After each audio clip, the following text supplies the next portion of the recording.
11th installment of the Age Out Angels Radio Hour on www.hamiltonradio.net Channel 2.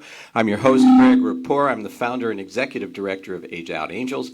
We're a 501c3 nonprofit corporation. Age Out Angels provides one-to-one mentors to vulnerable youth for the purpose of coordinating the care and services that they need to survive. Ruben, if you get a chance, we need to work on the feedback. We try to help youth avoid some of the horrible pitfalls that they're likely to face if they don't have a proper safety net.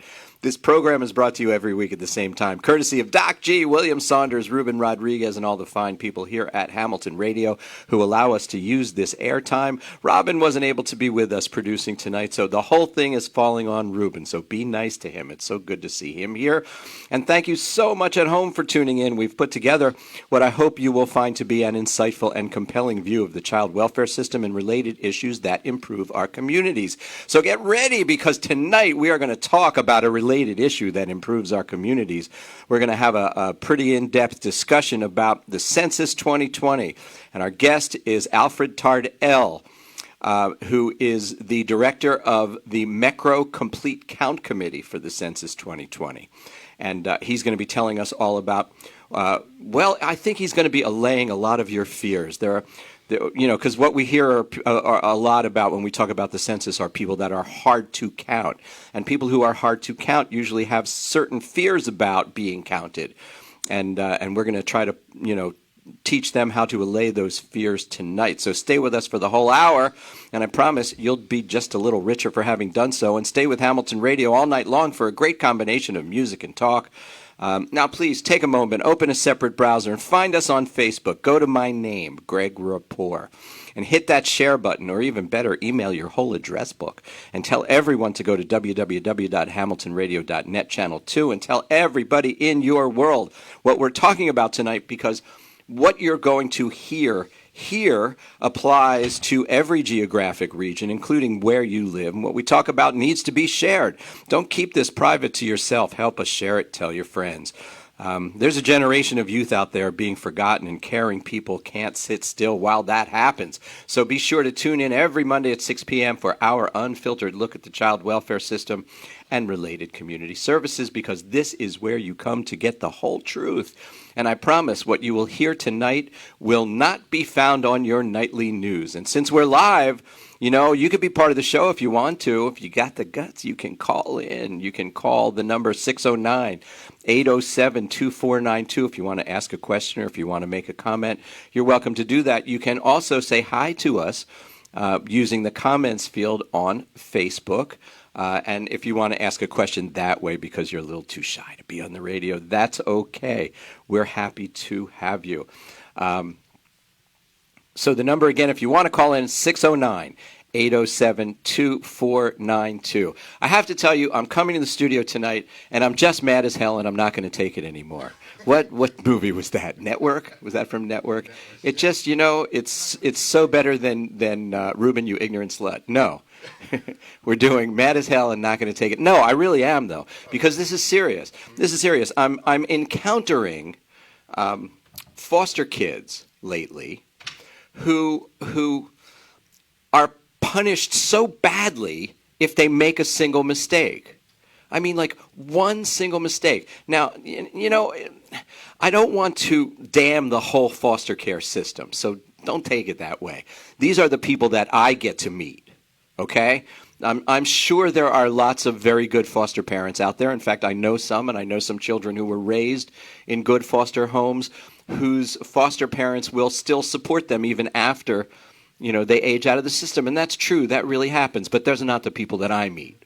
The people that I meet are, and this just happened over and over again. Like it really came to a head last night when I get a text from a young lady who I really like, and he's going to graduate college in May. Now think about that for a second. This young lady in May is going to be one of the 3% of kids in foster care who actually graduate college. She's 3 out of 100. Right? I just wanted to have a silence for a second and let that sit there. She's 3 of 100. She's going to graduate in May. And lots of times kids who are in foster care get sort of thrown in with roommates, right?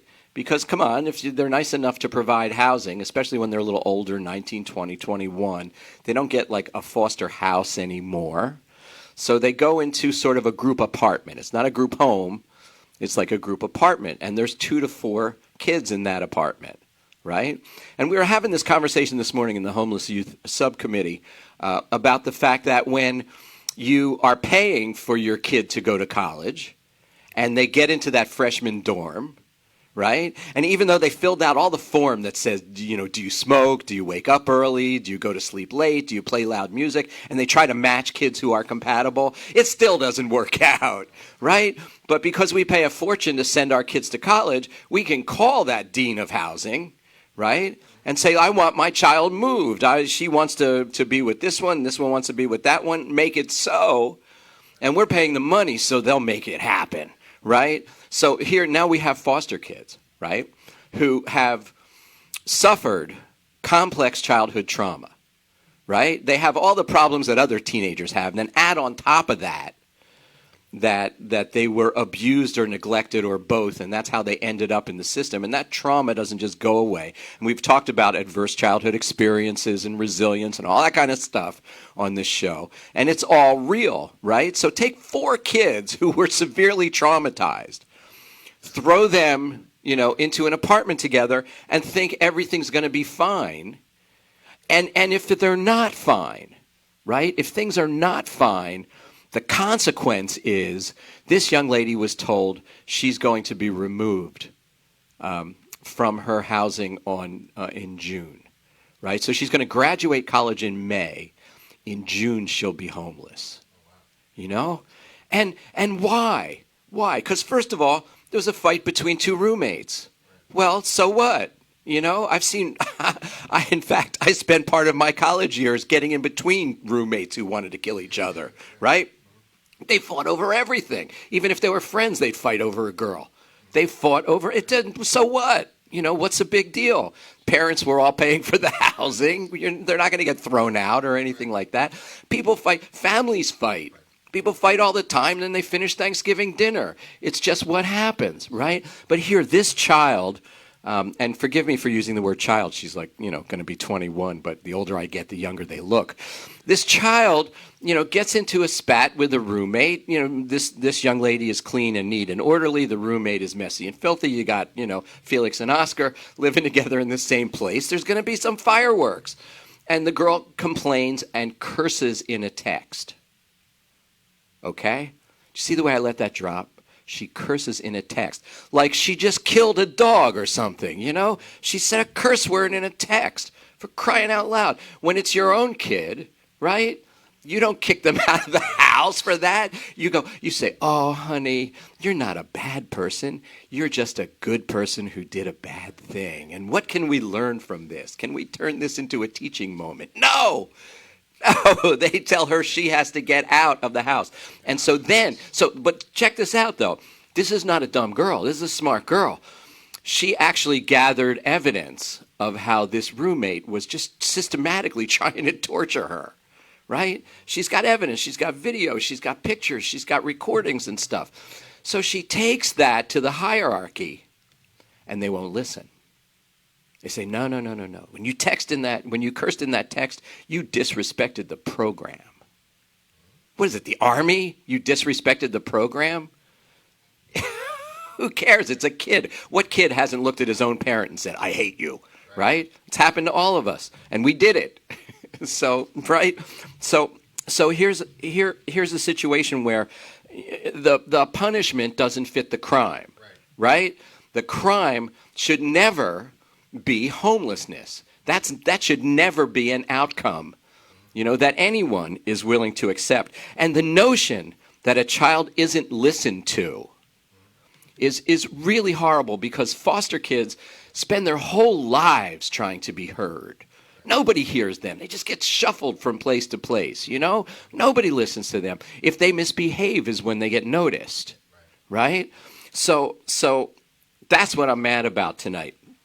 I'm going to give Ruben a chance to get back to the control room so we can take a short break and put the put the music on. And when we come back, I'm so angry today. And it happened again this morning, but there's no more time for it tonight. So anyway, we're going to take a short break. I will be back in 1 minute with my guest, Alfred Tardell. He is the director of the MECRO Complete Count Committee for the Census 2020. So, Ruben, if you'd be kind enough to start the music, we're going to take a minute, and then we'll be back with our guest this evening. Don't go away. Hey, hit that. Stop making songs, falling into a box. First one up, are you ready to rock? Get ready! Ready to rock! Well, get ready! Ready to rock!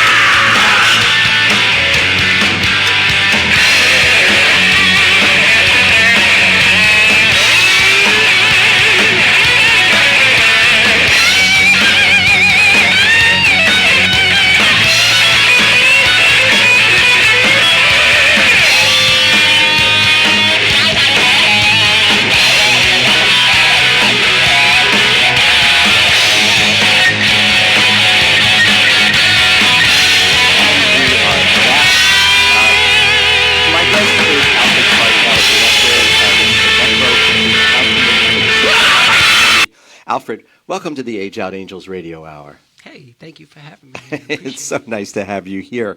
And it's so nice to start talking about the census. Yes, it is. Why do we care? Nobody really wants to be counted, I think, right now. Like if you're an undocumented, do you want to be counted? No. You want to run screaming from the revenuers. It's not the conversation I want to have with Wrong anyone. conversation, right? Right. Okay, so where should we be headed with this? Well, it's law.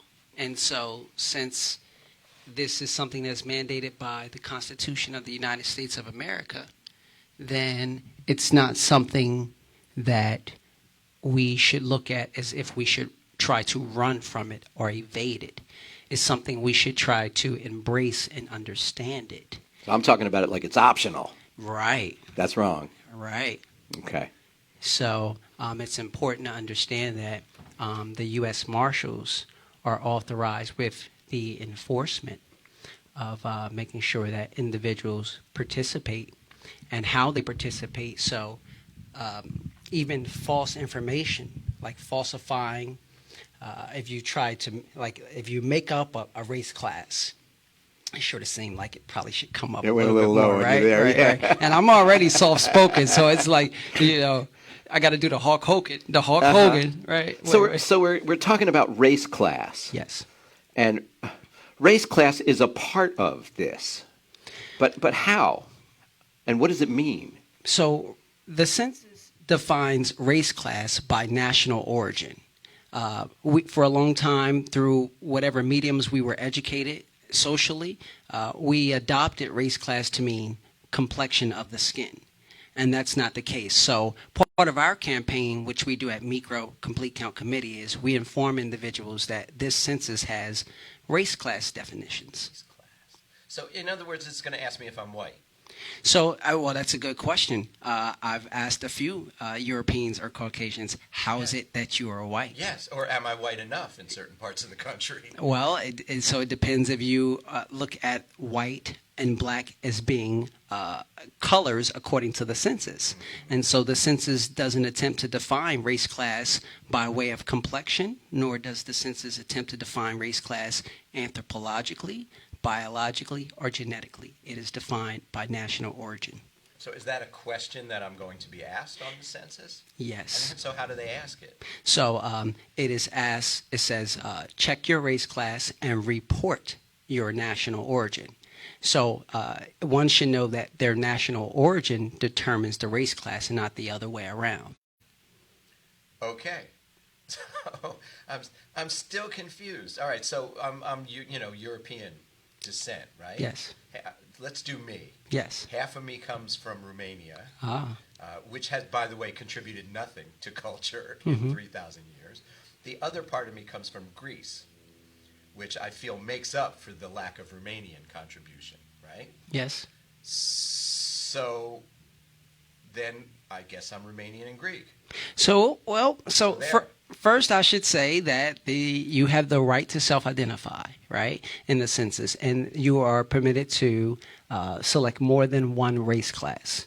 So in the past, people have claimed more than one race class, and so, but they've done that based on complexion, or they've based that on a biological sense, as you are when you express that I have a little bit of Greek in me, I have a little bit of, something else in me, and so generally that's not the case. A Mexican is a Mexican is a Mexican. Okay. Goodness. It's getting so deep. There's only 7, 8 questions in this whole thing, right? Are there 10? Yes, I mean the questions are based on residency in the household, and that's how you're able to be counted in the first place. It's based on your residency. So if you're not a resident, then technically you are not counted. But I was very moved by your story. First of all, I want to say that I was very moved by the story about the homelessness, because in part of our reaching out to the hard to count, that was one of the questions. How would the homeless be counted? And so in the event that the homeless, an enumerator, that's what the people who count you in the census are. In the event an enumerator engages with a homeless person, they are counted at the location they are at that day. A park bench is a park bench in a city, and that's where they live. Yes. And that's how it goes. So, all right, so your organization is called the MECRO Complete Count Committee. Now, I guess I should tell people out there that, first of all, there are lots of complete count committees, and it is something that if you're listening to this program right now and you feel the urge to participate in the census, you can create your own complete count committee. Right? Precisely. And by complete count committee, what we're trying to do is just get everyone counted, have it be a true representative number of the people in an area.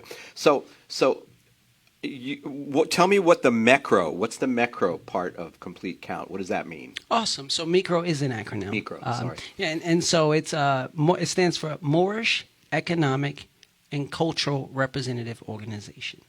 And so it's a civic league, and it's a 501c4 organization, and it's set up to actually basically engage with the Moorish community in North America. And so these are those who are of Moorish descent, who today are modernly called Negro, colored, black, or African American. And so Moorish meaning from Morocco. Moorish meaning of Moroccan descent, correct, yes. Okay. But not necessarily that the individual, like myself, I was not born in Morocco. Right. But I am a descendant of Moroccans and born in America. So my nationality is Moorish American, just like a German, like an individual who was not born in Germany but born in America. They are a descendant of a German but born in America, so they would be a German American. Right. Boy, Yes. things have changed in my lifetime. 180 degrees, because when I was growing up, everyone who was from the old country was trying very hard to not appear as though they were from the old country. No. They were, you know what I'm saying? Yes. They were trying to shed every last bastion of. My father wanted me to change my name when I was younger. You know what I mean? He said, you got to have a more common name, or A name goes a long way. People will hold it against you. That is true. A name goes a very, very long way. Yeah. And so precisely, when you hear the name Negro, color, black, that's why, in America today it's disfavorable, to utilize, because of what those names actually mean. Those represent the condition of a people during a period of time. Right. And it's unfortunate that those sons and daughters of those people from that time still utilize those names. They still cling to those principles. So when you were talking about getting away from the old country, I think it almost sounded like it was more about the conditions of the old country and not necessarily your family name, because I imagine you value your family name. I do, but I mean, it was the whole package. Yeah. The idea was to be Americanized, period. Lose the accent, and I was born in America. I mean, so was my father, for that matter. But lose the accent, lose the old language, which is a shame. I mean, I could have learned 2 languages growing up and didn't learn either, and actually did learn English that well, to be honest with you. But that's another story. So if people say that, if people look at you and say African American, is that not where you want to be? You want to be considered a Moorish American, and so that's do you proper. correct them? Well, it becomes a teachable moment for both of us. It's not even so much I'm teaching that individual, but I'm going to learn how to properly engage with someone. I'm going to be compassionate. I'm going to be humane. At that time, it's not the opportunity to scold the individual. Right. Because I, too, was raised in a household where I grew up with thinking that those names were an identity, mine. I embraced it, Sure. I'm black and I'm proud. Right. And so only to find out as the technology has become modernized, the information has become available. Right. And they say if you know better, you do better. So was Morocco a place where slaves were forced to come to America from? Was that a source? So you figure as they talk about the West Coast, right? And so if you hear the West Coast of Africa, right? If you're thinking about it like Northwest, Southeast, but you have Northwest and Southwest, and so the Northwest and the South Coast is where our ancestors inhabited. So the ancient Moabites inhabited the northwestern and southwestern shores of Africa. So anywhere on those territorial terrains, if slavery happened anywhere on that coast, those people, we would be related to them. Unbelievable. So you're by the coast, you were easy pickings. Yeah, they didn't have to go far to get you. Well, guess what? It wasn't even a matter of having to struggle to get us, because at that time the tribal, I want to say the nations were being Arabicized anyway. You had the Moorish people who were being Arabicized, and they were coming out of 1492 in Granada, the last Moorish stronghold. So when that fell, the Moorish Empire started to decline as well. And so those Moors were Christianized and Arabicized, and they inhabited not only the northwestern and southwestern shores of Africa, but they also inhabited America prior to the colonization. Wow. Yes. This is deep. Yes. I had no idea. Yeah. How old were you when you found this out? So I'm 41 now. Uh-huh. And you figure 15 plus years ago. Mm-hmm. So I'm somewhere around probably 23. I'm starting to... No, I feel so much less stupid now. So much less uninformed. Well, our American education, right, is mandated. That's not that's not an option either. Your child in America must be schooled at least up to the 8th grade. And there's a curriculum that must be taught to that child. Yes. And that's American history. Uh-huh. It's not Korean history. It's not Moorish history. It's not German history. So if you want your children or your community to learn about your national origins, you're going to have to teach it to them yourself. Absolutely. In fact, I was reading a piece earlier today that I want to put into the show next week that just talks about the whole origins of the census, right? Goes back to 1790, I think, something like that, right? And Thomas Jefferson and blah, blah, blah. And so we'll go into that. But what I needed to find out before I present it is, how were African Americans counted then? They said they were counting everyone. This is after the Constitution and Bill of Rights and everything else. Were they counted 3/5? That is a good question. I got to find that out, before next week, because we're doing all this rah rah rah census America, we love you, love you, love you. But if you really want to go back and understand this, you got to understand exactly, how people were treated, kind of when it started, and that's how, it gives you a clue to how we got to where we are today. I would love to be a part of that conversation, and it's probably a little bit more time than what we have, but I'd like to probably take a quick stab at it and say that you don't have to be a surgeon when you examine what 3/5 of a person meant. You need to be more of a mathematician, right? Because it had to do with computing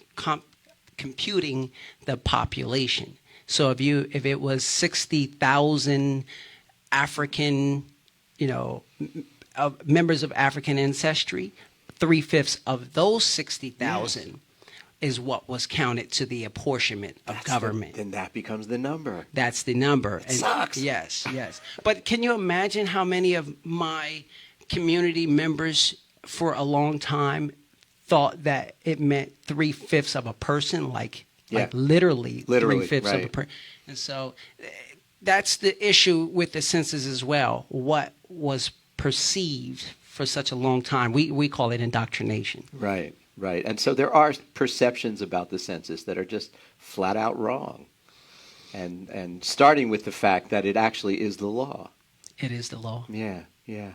But it also has a lot to do with federal funding in this day and age.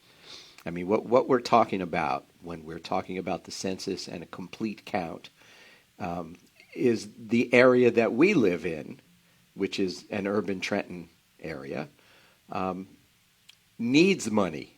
They don't have the tax ratables for their school system, that more affluent places have. And so every dollar is important. And the person, the count, the number actually represents a dollar figure, I guess, when you get down to the cold result of it all. Is the census used for other things besides that you're aware of? Absolutely. Okay. The census must be an actual enumeration, meaning it must be a full count Right. in numerically as well as race class.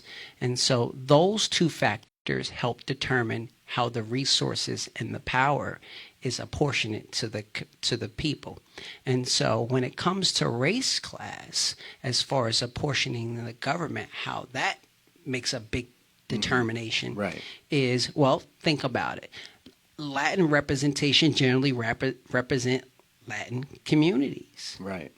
And so the more members in the Latin community that can help, place a Latin, representative in power, then the idea is that community will basically thrive, And Right. so what has happened generally is that those who identify as Negro, colored, Black, and African American, especially in the past, because you asked me about that, they were counted in such a way that it didn't apply to them because they were disenfranchised, And so, hence, even if they got the full count, they had no members in Congress to represent them. Right. And so when you say, well, is the census used in another way? Yes. Financially, yes, for resources, but power.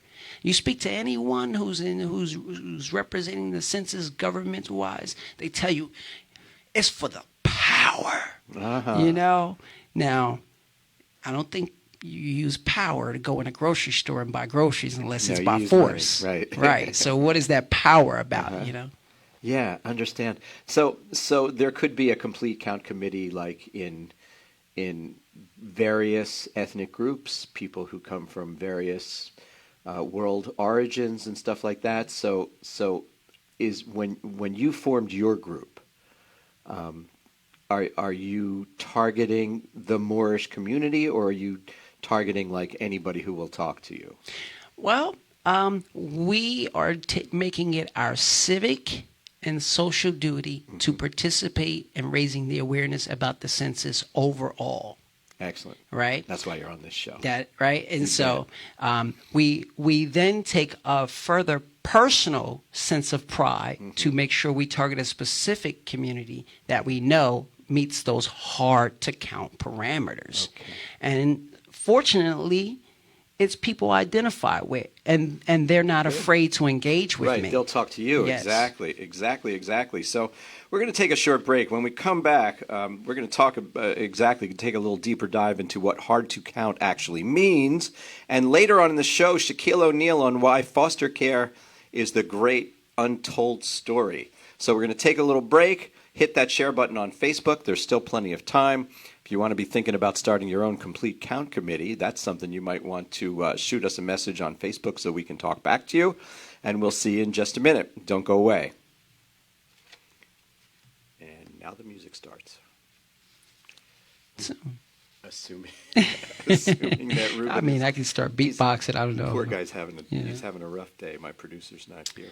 This mic is probably still live. Well, that's And, usually the best time. and he's working hard. So But you did ask me about could any other communities form a complete count committee, and Right. they could, and they do. Yeah. And so where in 1790 the American Indian community was not part of that enumeration, right? So excluding all Indians not taxed, right? Right. So, well, if they were part of the count, the monies weren't and the power weren't necessarily being appropriated for them. Sure. But today, American Indians are able to obtain citizenship by way of the 14th and 15th Amendment. Okay. So they have a complete count committee specifically for people who identify as being American Indians. Wow. Well, welcome back. I hope you hit that share button on Facebook. Before we go further, I do need to thank all the people who made donations to Age Out Angels this week. We thank you so very much for your generosity. And remember, if you have an employee giving fund or matching gifts foundation associated with your place of work, we would certainly appreciate your contacting us and telling us how we can participate in that. Private message me on Facebook or email to greg@ageoutangels.org. And I want to remind everyone that you can donate to Age Out Angels every time you make a purchase from Amazon. All you have to do is designate Age Out Angels to be your Amazon Smile designee, and a portion of your payment will go to Age Out Angels without it costing you 1 penny more. I can make it easy for you to designate Age Out Angels as your Amazon Smile recipient. All you have to do is contact me either via Facebook or directly at greg@ageoutangels.org, and I can send you a link that will take you directly to our designation. I want you to know that we just received our Amazon Smile check that took us through the holidays, and it was not shabby. So we thank you all very, very much. And hey, if you want to know more about resilience and adverse childhood experiences and more regarding the child welfare system, join us on April 2nd at the Department of Children's Teaching Center in New Brunswick, New Jersey, for a full day of workshop, including lunch, and it's all free. You just have to care. And register in advance. This is the annual conference sponsored by the New Jersey Child Placement Advisory Council, of which I'm proud to say I'm an honorary member and co-chair of this event. And I think we've planned a day of pure substance where people should walk away with a toolbox of techniques that they can implement immediately. Along with adverse childhood experiences and resilience, we're going to examine how different players in the child welfare system see their roles, like there will be a judge there and a lawyer there. There's a lot of players involved in the child welfare system, and they all have like a slightly different point of view.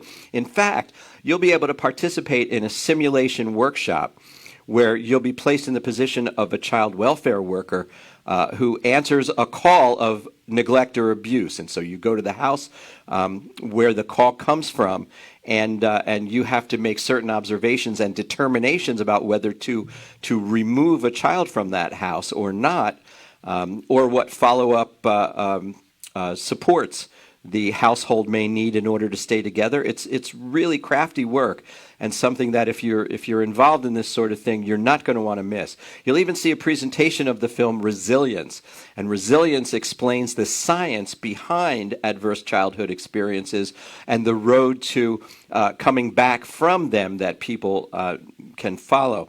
So I'd be happy to send you an invitation if you want to know more about it. Just as always, you could either private message me on Facebook or email directly to greg@ageoutangels.org. If you just joined us, my guest is Alfred Tardell. He's the director of the MECRO Complete Count Committee for Census 2020. And so why are people hard to count? I mean, it's the law. Let's all get patriotic. We just step up and... Trauma. Trauma? Trauma. Oh, damn. We say fear, but what we were, I guess, scared of, or the fears we have, it's from trauma, historical trauma, especially in the community where the people identify as Negro, colored, Black, African American. Some people do not take lightly to those terms, and so they don't want to participate because they don't want to be identified by it in the first place. But then you have some who embrace it a lot, and so that right there is assimilation. And so you don't have a united front where that community says, hey, let's use legislation to help affect what our proper race class designation is, and have that affected not just in the census but resourcefully in our schools. Because can you imagine if someone who wants to self-identify as an American Indian and not Negro colored and black, but in school he still has the designation of being Negro colored and black, and that's what, every 10 years, So it's very interesting that we're having this conversation about the census, because I'm very passionate about it right now, and I have to figure out how to reach a large audience with the very small crew I got, and I want to give them such their accolade right now. I want to say thank you. You say their names? It's Yeah, okay. I want to say thank you to Give 'em a shout out. Sonia Wilkins. Sonia. That's our campaign manager. Yay. All right, and I want to say thank you to Michael Anthony. That's our census promoter. And so, I couldn't do it by myself. We couldn't do it by ourselves. I thank you, Greg, for allowing us to use your platform to spread this message. Yeah. I have a poem, Greg, that I did. You have a poem. I have a poem that I did for the census. Right? I don't know if I could say. Oh, you're into this? Yeah, I don't know if I could say where I did the poem at, but I'll at least say the poem. It's very short. But before I do, I don't want to leave our audience in suspense about what is national origin. So I'll give you a very basic generic definition. National origin refers to the country a person was born in or where their ancestors lived. Okay. And so that's what race class is defined by, national origin. All right. Okay. So now, time for the poem. I'm sure race class is a term that probably 2% of the people listening to this show have ever heard before, right? This is like new information for most of the people. Well, now we can make an educated decision, right? We can erase, as America is saying, hey, listen, that was a time period, that was our sin. Well, let's redeem ourselves, right? Let's repent. Mm-hmm. Let's understand where that sin lies, and let's see if we can, move on and raise ourselves from the dead, So, yes, very passionate about this. So you wrote a poem. I wrote a poem. Okay, do it. All right. The 2020 census. Who sent this? What sense is this? This is senseless, since I don't have any interest in my civic and social duties.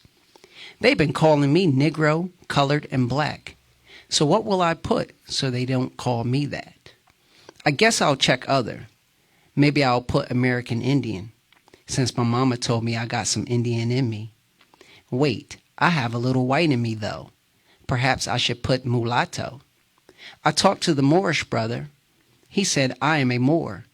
That's probably true, but I never heard of that before. Who cares anyway? They're not getting my information. You want to know about people's citizenship just so you can send immigration? Don't ask me about my private information. Now, if you used the census to give me reparations, I would fill out every question, get my check, and take me a vacation. The truth is, what I am saying is all speculation. See, race class has never been about complexion. It's about resources and power. I just been beat down so much, thought maybe it's better to cower. This is the land of the free, a wonderful nation. I should have more pride. My father fought in the Vietnam War and almost died. Since it's 2020, perhaps I'll give it a try. Thank you. That's wonderful. Great job. What was that line? I've been beat down so much. Yeah, I've been beat down so much. What was the end of that? I just thought I'd cower. Yeah. That a whole population could feel that way. Yes. It's just, to me, it's just absolutely remarkable. So what efforts are you doing, in addition to this radio show, to get the word out to the Moorish community and beyond that? Are you knocking on doors? Awesome. Thank you for that question. Yeah. We're centralized in Trenton, New Jersey. Okay. That is one of New Jersey's designated hard to count areas. And so we're based, our headquarters is based at the Trenton Free Public Library. We have our open house on the 12th of this month. this week, Oh. actually. So that's going to be awesome. Fantastic. Yes, and that is because the census is sending out the mailers, the census mailers out to, I call them ballots. So the census ballots to everyone, starting on the 12th. So people start receiving information in the mail that will prompt you to go to the computer and input your information, because this census is electronic, by the way. So Right. don't expect someone to knock on your door. Yeah. That's not really going to happen at this juncture anyway. Yeah, I did that in college, knocked on people's doors Yeah. for the long census. Oh, yes. You know what I mean? The one that Yes. happens every year. Yes. And so by setting up at the library, you'll have like a bank of computers. That is correct. Sort of built in. Yes. They don't give you any money, do they? You're doing this stuff out of the goodness of your heart. Well, yes, out of the goodness Yeah. of our heart, yes. Well, you didn't get a grant or any kind of stuff for that. If you buy donuts, it's on you. That is correct. They were good, by the way. Yeah, thank you. The donuts. So, all right. So that event is happening on March 12th That is correct. at the Trenton Free Public Library. Public Library. And Yes. what's the location of that? So that is downtown Trenton on Academy Street. Downtown Trenton on Academy Street. Yes. And the 12th, is there times? It is between 11 a.m. to 3 p.m. Good. Because if I'm not mistaken, you're also going into an area where there is a very low concentration of computers and internet in homes, That is correct. right? Yes. Which it turns out seems to be like some of the information that you can go back into the census and sort for. Like if you don't find out information about individuals, right? But the census can be used by businesses and other, nonprofit corporations to identify target audiences in different regions for different things. Precisely. That is how it's used. Yeah. Specifically, Demographic. it's utilized for Puerto Rico in that manner. Mm-hmm. And so for a long time, people who identify as Puerto Rican, that's not a race class. That's an ethnicity. And now the census has pretty much modernized it to be an origin. And so those who are of Latin origin, I don't want to say Spanish because I've been corrected to say that's a language. So Okay. Hispanic or Latin is the proper way right. to say that. And that they're being instructed that they should choose a race class. And the race class that community that I know about is choosing is white. So where do you find out that those of Hispanic and Latin origins are choosing white as their race class? It's going to make your eyebrow go, How about that? Right. I think that's fascinating because I was doing this scribing for a Spanish language conference about 10 years ago or something, and they said to me that they were worried that Spanish would no longer be spoken in America in 50 years or 25 years or something like that. And I said, "You're crazy, man!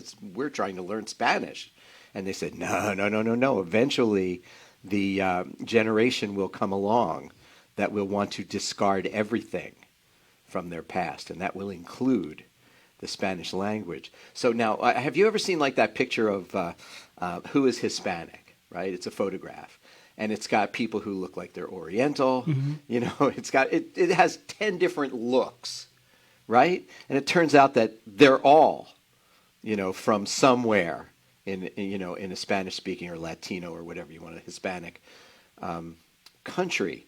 So if I'm clearly Oriental looking, right, but I grew up in Peru, then I came to America. What's my race class? I mean, I'm confused. I tell you what. It's too when hard. When you put the question like that, it is confusing. Yeah.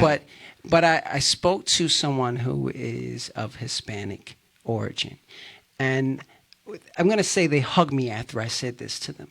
I said, "Is someone from Brazil an American? Is someone from Mexico an American?" And they said, "No, they're Brazilian, they're American." And yes, they are, according to their constitution. Mm-hmm. They are Brazilian or they are Mexican. But those countries are on the continent of America. Uh-huh. And so they are from America. Technically American. Technically, right? But lawfully, America, the United States of America, calls its citizens Americans, while Mexico calls its citizens Mexicans. So that's the difference in understanding, hey, where I was born at doesn't make me a citizen necessarily of that country per se. What makes me a citizen is free national standards, and that is by name. So yes, name is very important. A Mexican can go anywhere else and have a child. That child will still be a descendant of a Mexican. So he never loses decent name. Yeah, amazing. March 12th from 11 a.m. to 3 p.m. From 11 a.m. to 3 p.m. at the Trenton Free Public Library. So if you're listening to the show tonight, you're either going to go there on March 12th, or you're going to set up your own complete count committee where you live. Such a pleasure having you on the show, Alfred. Likewise. I hope you'll come back and at some point and tell us how things are working out, how it's developing. Okay? I'd love to. If you feel like you're really making that impact, right? We believe that we are. We've been received very well from the Trenton downtown community. I like to further say thank you, Arlise. We had one of our that's one of our kiosks, our census kiosk. Okay. And so we go there from time to time, and we're in there, and we're engaging with the people downtown Trenton. Yeah, I think facilitating the electronics of it all is like a huge thing, because that just doesn't exist so much in areas of Trenton and Hamilton too.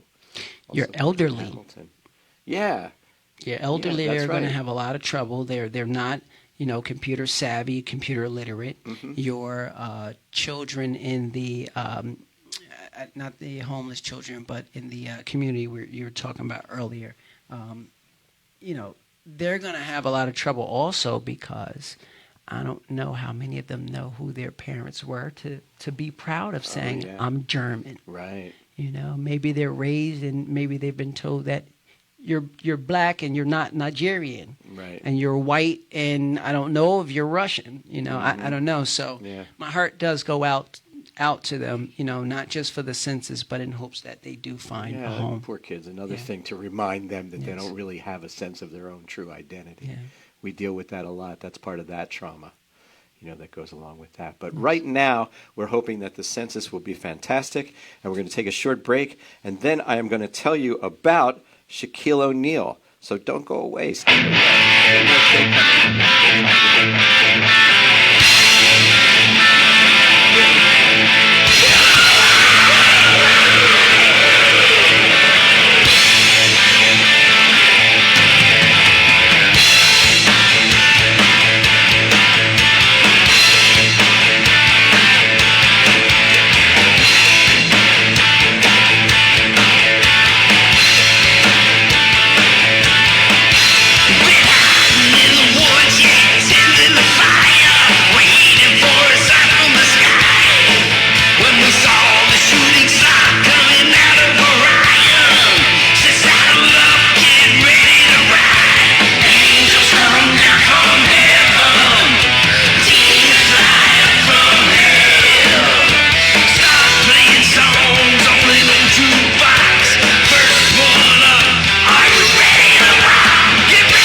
Tonight, Shaquille O'Neal on why foster care is the great untold story. It's no secret, he writes, that I've suffered some losses lately. I presume we're talking about Kobe Bryant here. For better or worse, my pain and grief are public, but I understand the opportunity to face the pain, learn from it, and model a behavior. I wouldn't want it any other way. But there are hundreds of thousands of kids across the United States, 30,000 alone in Los Angeles County, who struggle, suffer, and grieve every day, too often alone, usually unnoticed, and without much public understanding and support. They are foster kids. Life has challenges, and as a kid I faced my share. But there was someone in my life who, along with my parents, was always there for me. His name is Michael Paris, whom I affectionately call Uncle Mike. Mike was a police officer in my hometown of Newark, New Jersey. He was a mentor and role model, and it's hard for me to imagine what would have become of me without him. But many of the 440,000 kids in our nation's foster care system are not well supported. Neglected and abused, they are separated from their siblings and shuffled from family to family. Some will eventually return to their birth family or find a loving, committed foster or adoptive family, but a lot of them aren't so lucky. Many foster kids struggle in school and suffer from low self-esteem and depression. And you know, a side note here, I find self-esteem to be one of the single biggest problems that we have to deal with when we're trying to help a child coming out of foster care. He writes, many enter adulthood without the skills, confidence, and support they need to find their way in the world. Fortunately, there are rays of hope. For example, First Star Academies, founded in Los Angeles at UCLA, shows foster youth that they belong on a university campus and gives them the tools to get there by hosting high school-age youth in residential programs on university campuses for 4 summers and providing additional support and opportunities year-round. The program is amazing. Just last year, Governor Gavin Newsom provided funding to establish a First Star Academy at CSU, Cal State University, Sacramento, the 3rd such program in the state of California. There is so much more we can do to help foster kids, but it all starts with shining a light on their lives. And that's why I'm so proud to be both an executive and the presenting producer of Foster Boy, an inspiring new film that had its Los Angeles premiere at the Pan-African Film Festival. Foster care is a particularly poignant issue in our community. Black kids enter foster care at a rate 5 times that of white kids across California and 6 times that of white kids in Los Angeles County. Foster Boy is a powerful courtroom drama based on true events. It tells the story of Jamal, a foster youth who seeks justice after suffering horrible abuse and degradation at the hands of an adolescent boy with a history as a sexual predator, a boy who was placed in his foster family by a for-profit placement agency that was aware of the boy's history but never informed Jamal's foster parents. The circumstances shown in Foster Boy are all too real. In 2017, a U.S. Senate committee found that children in for-profit contracted homes were abused and neglected more often than those in nonprofit foster care, concluding sometimes those charged with keeping children safe look the other way. We won't look the other way. All of us on this project, screenwriter J. Paul Daratani, director Youssef Delara, fellow producers Peter Samuelson, Anne-Marie McKay, Andrew Sugarman, Mary Beth O'Connor, and Mike Paris, and our talented cast of actors, including Matthew Modine, Louis Gossett Jr., and Shane Paul McGee, are on a mission. We believe that Foster Boy can and must draw people's attention to the plight of foster kids and ignite a national conversation about what we can do to improve their lives. It's time to start making a difference for our foster kids. Speak up, donate, volunteer, foster, adopt, and most of all, care. And if I could just add an addendum to that. When we think of children's needs, we usually think of what we call the holy 3. It's shelter, food, and clothing, right? How do we get them shelter? How do we get them food? How do we get them clothing? And the thing that never gets mentioned in that grouping, and probably is in many ways more important than all 3 of those combined, is for a child to have their core emotional needs met, for a child to feel as though someone cares about them, to be touched lovingly by a parent, not a molester, to be touched, to be able to touch, to learn the difference of love between a parent and a child, and a teen and a teen, and an adult, the different kinds of love that there are. And those things that go into making a person adjusted in their head so that they feel comfortable and secure and have a foundation to build self-esteem from.